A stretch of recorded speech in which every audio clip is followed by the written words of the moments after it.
Kyrie Irving declining his player option last night to sign a 3-year, $119 million extension with the Mavs. Gonna miss a bunch of next season as he rehabs a torn ACL, but better ACL than Achilles, like a lot of the other NBA stars are dealing with this offseason into next season. We are going to break down some non-draft related stories here with Tim Doyle, Ashley Nicole Moss. I'm Chris Hassel. Of course, it all starts tonight with Cooper Flagg. He's going to go to the Mavs. What do you think of them also locking up Kyrie Irving for another 3 years? It's great, and I said when we were having this conversation about what Kyrie was going to do, I said, look, the best thing for him to do would be to opt out and then sign a longer-term deal for a multitude of reasons. One reason being he's of a particular age, he's coming off of a major injury, and having the security of having a team for X amount of years is better than having a lump of money in one season. And I think that Kyrie has really found a home in Dallas, and I think that Dallas did right by Kyrie just as Kyrie did right by them. Obviously, the details of the deal haven't come out completely, but if I had to guess, I would expect a deal that doesn't pay him a lot up front, and it's more on the back end, specifically because Kyrie's not going to play this season. You don't think he's going to play at all? If he does play, it's going to be later in the season. And again, there's a rev-up period when you have an injury of that magnitude. And I think that this is going to help them really lock in a point guard that can hold down the fort while Kyrie is working his way back into the lineup. So it's a win-win situation for all parties. I'm really happy for Kyrie. I think he finally found a home in Dallas, and I think this deal just represents that. We need a hard knocks on this squad. I mean, the drama, the soap opera that is the Mavericks right now, this has Hard Knocks written all over it. When you see that 5 on the full screen there, I mean, you got to get excited about the Mavericks. For I mean, sure. You're like, what could this team potentially be? What I see when I see this is I see some older guys. I see some guys going to try to figure out their roles, where they fit in. You know, Cooper Flagg is not a guy that's going to come in and average 25 points a game, but he could average 13 and 8 rebounds. You don't think so? 4 assists. I think he's going to average 25 points a game. I think he'll average, you know, Wemby, I remember projecting his averages in his first year, and I think I was around 21 and 9, and he was right around that number. Cooper, he could do so many other things on the court, like rebound and pass, and he's going to be one of those guys that's going to want to fit in and defend. So I don't think he's going to be coming in gunning, although I do think his game could translate more to the NBA than it did in college. But fantastic when Kyrie comes back. What type of player is Kyrie going to be? Is he going to be 25 points a game, or is he going to be 18 points Well, a game? I think that's the point of why this deal is beneficial. You have to get a point guard, and ideally, you'd probably be looking at someone like a Chris Paul or somebody like that. You're not going to get a young guy. They're going to want to get paid too much. A guy like Chris Paul, you'd be able to sign for a vet minimum, maybe a little bit above, because it is Chris Paul, and that would help the Dallas Mavericks in the situation. But looking at that lineup, I hear what you're saying. They are a little bit older. They're outside of Cooper Flagg and Derek Lively. There's some concerns with injury and availability and stuff like that, but like when fully healthy, that's a great starting 5. That's a phenomenal starting 5. Top 4 team in the West, For no sure. doubt about it. Yeah. Question is, when will they all be healthy? Even when That's the Kyrie question. gets right, will street clothes be healthy out there? Oh, that was mean, Chris. That's his nickname, right? Let's move on to a team that did re-sign a point guard, and it's Fred VanVleet for the Houston Rockets. They're winning the title next year. Yeah, Tim thinks they're going to win it all. Win it all next year. Over my Knicks? Stop. You don't even have a coach. Hold on a second. You don't even have a second. I know we'll get there, but the East is wide open. This is the Knicks' time to shine, baby. Don't doubt us. It's easier to get through the East than the West, that's for sure. I'm going to let you know, I'm already married. So if you try talking to me, that's what the Knicks do. They try to talk to someone who's already in a relationship as their coach. As far as Fred VanVleet, I love him as their 4th option, and that's what he is. Behind Şengün and Thompson and now Durant, he is amazing when he's your 4th guy. He's a veteran. He's been through the war. He's won an NBA championship. He's brought a toughness. The Rockets needed a closer. One thing we know about Durant is he can still get buckets this late in his career.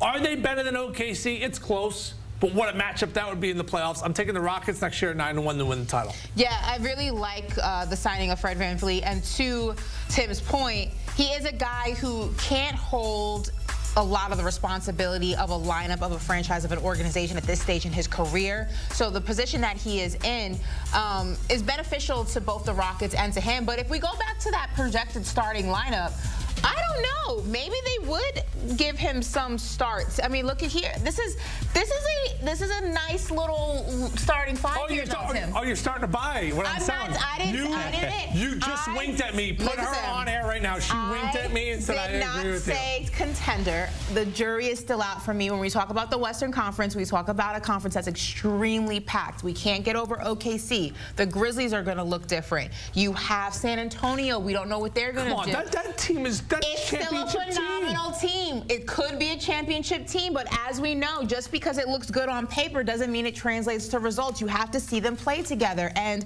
that is a different conversation. But I will say, on paper, that is a team that if I'm in the West, I'm worried about them. She winked at me, and there was a glisten, there was a smile, like her teeth. It's my tan from Turks.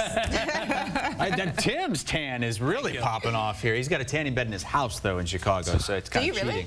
It's a level 2. Oh. It's a different story in the Eastern Conference compared to the West, because you have all these teams with superstars who might not play next season. Of course, Halliburton with the Pacers. You got Jason Tatum with the Celtics.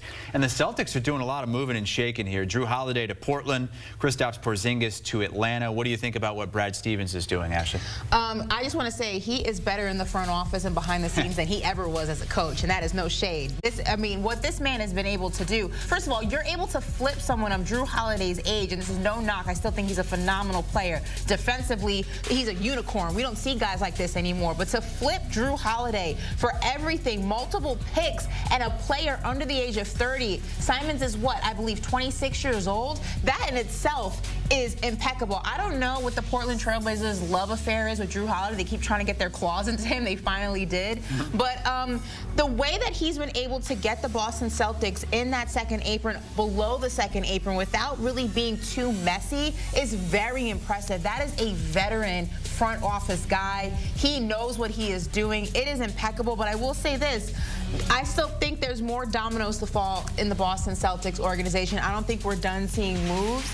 I think that, with the sale of the Boston Celtics and the payroll being so high, and this year essentially being a wash because Jason Tatum is probably going to miss most of, if not all of this season or upcoming season, I think that the Celtics are going into next chapter mode and saying we're going to have Tatum, obviously, but maybe this year is a wash, and maybe this is the year that we figure out what this new variation of the Boston Celtics are going to look like. That's how it's looking, at least. I still think they're going to play the same style. I still think they're going to spread you out. They're going to shoot a lot of threes. Simons is one of the best three-point shooters in the Western Conference. He kind of fits in with him and Pritchard and Jaylen Brown. I still think they're going to be a playoff team, be a top 6 team in the But to Ashley's Eastern point, Conference. things could still change, and there are reports that there are teams with top 10 picks who are calling the Celtics saying, hey, what can we do to get a Jaylen Brown or to get, one of your star players? I want to let go of Jaylen White. That would be a mistake. Avery said yesterday, no, Jaylen Brown's off limits, but Derek White, if we can get a few first-round picks for him, then maybe.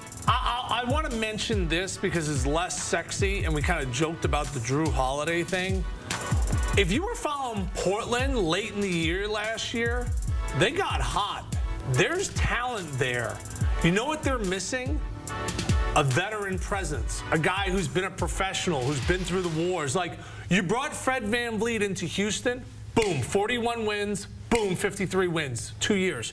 Drew Holiday goes to Portland. I'm not saying they're going to be a top 5 team in the Western Conference, but they got some young guys that can play, and they started to go late in the year last year. The Ayton thing hasn't worked out as normal, but that's a squad I'm already thinking over. That's a regular season team that I think is going to be hovering right around 500. I think it's a fantastic move for Portland. I think that going back to Jaylen Brown specifically, that would be a mistake. I agree with Coach Avery moving him for a multitude of reasons. One is you want some remnants of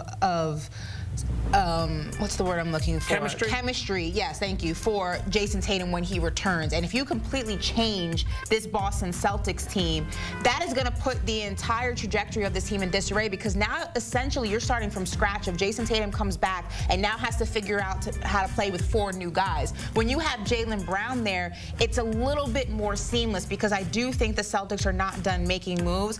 I don't think the tandem, the duo of Jaylen Brown and Jason Tatum needs to be broken. There's nothing wrong with them. They work well together. If you want to figure out how to move all the other pieces around them, sure, that makes sense. It is a lot of money, and now they're below that second apron, which is what they wanted. But if you get rid of Jaylen Brown, I believe you put the trajectory of this Boston Celtics team way back, and you want to keep the train on the tracks. You don't want to derail it, and I feel like that would be a huge mistake. So hopefully they're not doing that. Second apron was the talk yesterday out of Denver because they had their brass up there saying, hey, maybe we have to trade Jokic down the road. You have other superstars that could be on the move as well, like Giannis. We've talked about him. Is there any chance we get some movement on him? Obviously, we know he wants to win right now, and I'm not sure he believes he can do that in Milwaukee. I think he should be on the move. I don't know if he will pull the... Why are you putting your hands like that? If you're running the Bucks, you're cutting them loose. No. I'm saying if I'm Giannis, I'm asking to be moved. You want us? I think both. I think Giannis should ask to be moved. No way and the Bucks. There's no way the Bucks are moving him unless he asks to be moved. There's no way. Here's why. If you really look in the mirror and you're like, can we win an NBA championship with this roster? The answer is absolutely not. I agree completely. Okay. But you're not dumping Giannis to make that work. You're dumping everyone around him and then rebuilding with him at your center. Yeah, I think you go and it was a great run. Thanks. Just blow it up. Yeah, just blow it up. Way. Yeah, that's like having... Who's your celebrity crush? Everybody. It used to be Jessica Alba. Okay, let's say you have Jessica Alba on your arm, and you say, you know what? It's been a good run, Jessica, but I'm gonna go this. Like nobody does that. Nobody does that. Dallas just did it to Luka, so it does happen. Luka's not Jessica Alba, but I mean. Okay, so they just did. So my point is, if you could go get a bag, if you can go get an OKC bag, what they got for Paul George, you have to start looking in the mirror and being like, we're really not going to win unless they completely rebuild the team. If you're a Bucks fan, you have to be like, we tried. We brought in Lillard. We traded Chris Middleton. We brought in Kuzma. Like, they tried a whole plethora. It's not working. It's over there in Milwaukee. I think it would be, I believe it's over, but I think it would be insanity if the Bucks said, Giannis, we're going to cut you loose without Giannis saying he wants to be cut loose. But I will say Giannis should see the writing on the wall with this Milwaukee Bucks team. You have Damian Lillard. He's going to miss a substantial amount of time. He's of a certain age. After Giannis and Dame, we saw this even in the regular season. The roster's extremely thin. You brought Kuzma in. He was supposed to give a spark to this team. No, it didn't work. It didn't work. It didn't work. There's just no future right now immediately. They have no picks. They have no capital. Can I give you... if I'm Milwaukee, I'm entertaining the San Antonio Spurs. Like, can we give you Giannis for that second round pick? If you're Giannis... That second pick. What team would you want to go to? San Antonio. Send me to San Antonio. Wemby, De'Aaron Fox. Giannis with Wemby on the same team? Yep. That's freaky. Send me to San Antonio. That's freaky. Because I thought of all the teams Durant could have went to, I thought that was the perfect fit. I really could not think of it better. I thought that was like perfect for exactly what they needed. Giannis and Wemby, oh, that would be must-see Team TV. unicorn. Wow. Yes, it would. Let's move on to the Brooklyn Nets, who have the most picks tonight in the draft. 5. Who cares? That was kidding. But there's only one lottery pick, only one top 10 pick. It's pick number 8 overall. What do you think the Nets can do to set up their future tonight? So if I was the Nets, I would move up and try to draft Ace Bailey. Because his stock is plummeting. Might as well take a shot on him. Yeah, and by the way, some got 5 picks. I would try to move up and get Ace Bailey. I think Ace Bailey is Tracy McGrady. I think he's a multiple-time All-Star. Whoa. Jeez. I saw him Tracy live. McGrady? I saw him live at Northwestern. I know it's Northwestern, but I played there. And it was the best single-game performance I had ever seen in the 25 years I've been involved with Northwestern. He's 6'10". He can shoot. He has a crazy upside. I played against Amari Stoudemire a lot growing up as a kid, and Amari went to like 9 different high schools, and he had a tough track record, and they kind of gambled when they picked him. Guy ended up being a Hall of Fame basketball player. When I see Ace Bailey, I think when I see 76ers, you know what I see? Scarred. When I see Hornets, you know what I see? Scarred. They're scared. They're like, oh, we don't want to take him. He isn't like they're nervous. So the Nets should be like, all right, this is our shot. They should smell blood in the water, try to move up and take Ace. I think it is concerning that he doesn't want to meet with teams, because I think that when you're coming into this league, what you did in college and what your college resume is, what your college resume was, what your stat line, doesn't matter. You're now at the bottom of the hierarchy in the NBA. It's like, welcome to the big leagues, big little buck. Like, we don't care what you did in college. I do think it sets a bad precedent that he thinks he is a bug for whatever reason, and there's a lot of speculation on what that reason is. I tend to believe he wants to go to a team that he's going to play the most, because if you think about it, you go to the 76ers, you already have Paul George, you have Joel Embiid, you have Tyrese Maxey. How much playing time are you actually going to get? Maybe that's a turnoff for him. Maybe he wants to go to a Wizards or a Brooklyn where he's going to have the ball in his hand a lot more. If that's the case, fine, cool. But I think it sends a bad message to the league and to the teams in the league and the players in the league that you think you are above the way things have always been done, and that is going to work out an interview with teams. Like, you're nobody in this league. You're coming in brand spanking new. Like, you can't call the shots, little guy. Like, you got to slow your roll a bit. How far do you think he should slide, then? Listen, he's going to still be drafted top 10, maybe even top 5 on talent alone, but all of this is just a bad precedent and a bad narrative to have attached to you this early in your professional career. If he does get drafted top 5, which I think that he still might, it's strictly on his talent, not because of anything else. Eli Manning did it.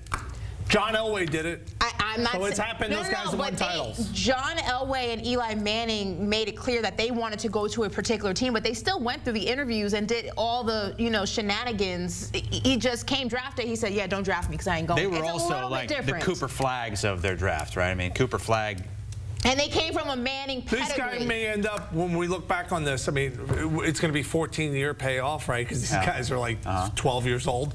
In 14 years, we're going to look back on this draft and we're going to be like, wait, nobody drafted Ace Bailey. No, that's not going to happen. But comparing him to the Mannings is like comparing him to the Obamas. Like, it's a different pedigree. You know what I mean? I think this guy is a bona fide superstar. I agree completely. I just think that even if you don't want to go to a particular team, it is a respectful way to show that you are happy to be in this position by going through the motions that every Hall of Famer and every guy in the league currently has gone through. Jason Tatum is a champion. He went through interviews. You're not above the status quo. That's all I'm saying.